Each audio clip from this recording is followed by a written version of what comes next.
ఢిల్లీలో ఏం జరుగుతోంది? క్యాబినెట్లో బెర్త్ దక్కేదెవరికి? నామినేటెడ్ పోస్టుల సంగతేంటి? ఇదే ఇప్పుడు తెలంగాణ కాంగ్రెస్ శ్రేణుల్లో జరుగుతున్న చర్చ.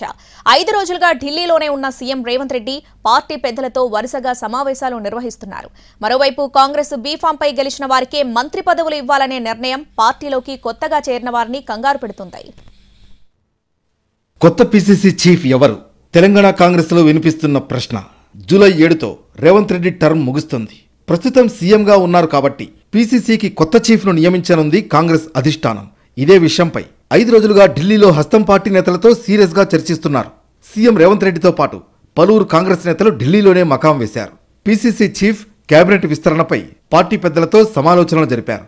నిన్న రాత్రి కాంగ్రెస్ అధ్యక్షులు మల్లికార్జున ఖర్గేతో భేటీ అయ్యారు రేవంత్ రెడ్డి. పీసీసీ చీఫ్ మార్పు, మంత్రివర్గ విస్తరణపై ఖర్గేతో చర్చలు జరిపారు.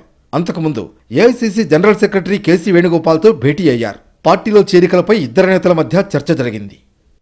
టీపీసీసీ చీఫ్తో పాటు మంత్రివర్గ విస్తరణపై కూడా కాంగ్రెస్ ఫోకస్ పెట్టింది. నామినేటెడ్ పోస్టుల్ని త్వరగా భర్తీ చేసే యోచనలో కూడా ఉంది. దీంతో పదవులు ఆశిస్తున్న వారంతా ఢిల్లీలోనే పడిగాపులు కాస్తున్నారు. పార్లమెంట్ హాల్లో పార్టీ అగ్రనేత సోనియా గాంధీని మహేష్ కుమార్ గౌడ్, మధు యాష్కి వేర్వేరుగా కలిసి తమ మనసులోని మాటను తెలిపారు. ఇక ఎవరెవరికి ఏ పదవులు ఇవ్వాలనే దానిపై చర్చ కూడా జరిగినట్లు తెలుస్తోంది.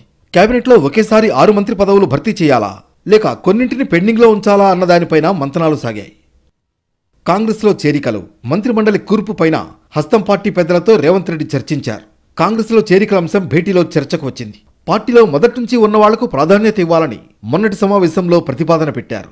ఆ ప్రతిపాదనకు బలం చేకూర్చేలా సీఎం రేవంత్ చేసిన కామెంట్స్ ఉన్నాయి. కాంగ్రెస్ పార్టీ బీఫాంపై గెలిచిన వారికే మంత్రి పదవులు ఇస్తామంటూ సీఎం రేవంత్ రెడ్డి క్లారిటీ ఇచ్చారు. మంత్రి పదవులపై ఆశతో కొందరు బీఆర్ఎస్ ఎమ్మెల్యేలు కాంగ్రెస్లో చేరారు. చిట్చాట్లో రేవంత్ రెడ్డి చేసిన కామెంట్స్ చూస్తుంటే దానం నాగేందర్, కడియం, పోచారం శ్రీనివాసరెడ్డికి మంత్రి పదవి లేనట్లే అనే వాదన వినిపిస్తోంది.